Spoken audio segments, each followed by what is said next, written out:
Anakin sat there, after marbles, disappointed with himself. But there was one thing he couldn't let go of.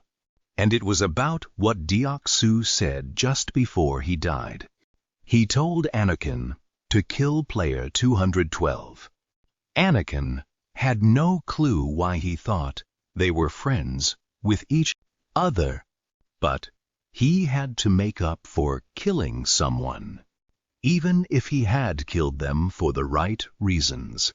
He also wanted to get Rex, Yoda, and Kenobi back on his side after what happened to Plo.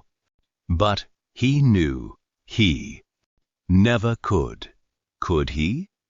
Yoda was sat on the other side of the game hall, pondering on what to do, thinking about the fact that only one of them were meant to win.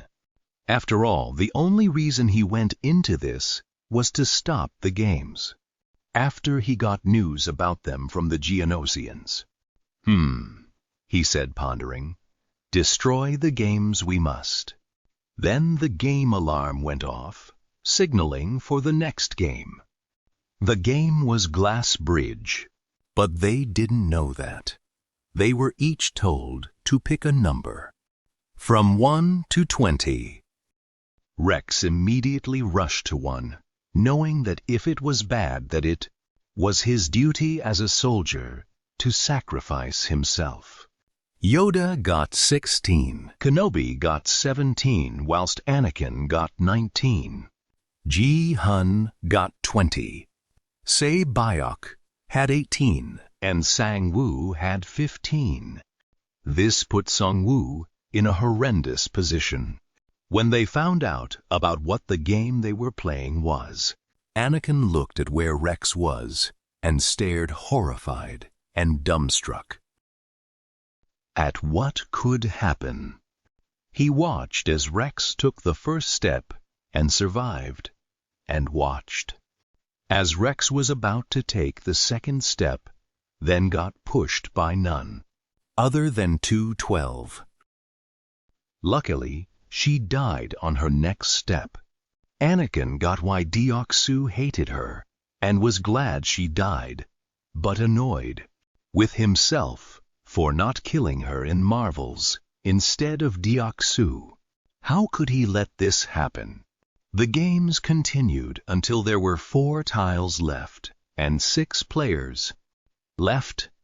Sang-Woo, Yoda, Obi-Wan, Se-Bayok, Anakin, and Ji-hun. They moved forward to face the last 4 tiles. Sang-Woo jumped and landed on the correct panel. Only 3 tiles left. Then he jumped again and landed correctly again. Only 2 left. Then he jumped and missed and fell to his death. Ji-hun looked hurt. It was Yoda's turn to jump now, and there was 10 seconds left. It was the last tile, and he jumped and fell to his death. Obi-Wan rushed forward to safety, shocked, followed by Se-Bayok, Anakin, and Ji-hun. They all made it, or so they thought, as when the glass launched up at them, Anakin listened to his intrusive thoughts and pushed Se-Bayok off. He knew that he had to win. Back in the dorm room, Obi-Wan was talking to Ji-hun. They were plotting something. Anakin knew it.